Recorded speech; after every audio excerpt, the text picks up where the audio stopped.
Šuniukas susirado kur atsigerti.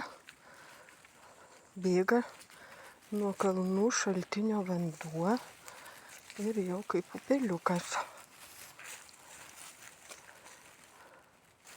Labai palyjo smarkiai, todėl vandens yra tam upeliukė. Neišdžiuvo, kaip visuomet. Tokiu metu tai čia būna sausa.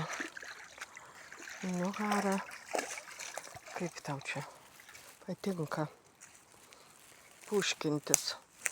O dabar man bus vėl pralipti šitą kliūtį,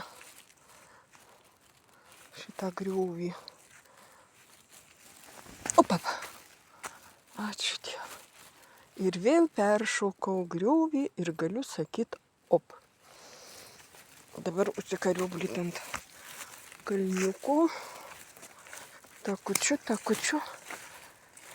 Nu va, pažiūrėjau visokius senus takučius ir prisirinkau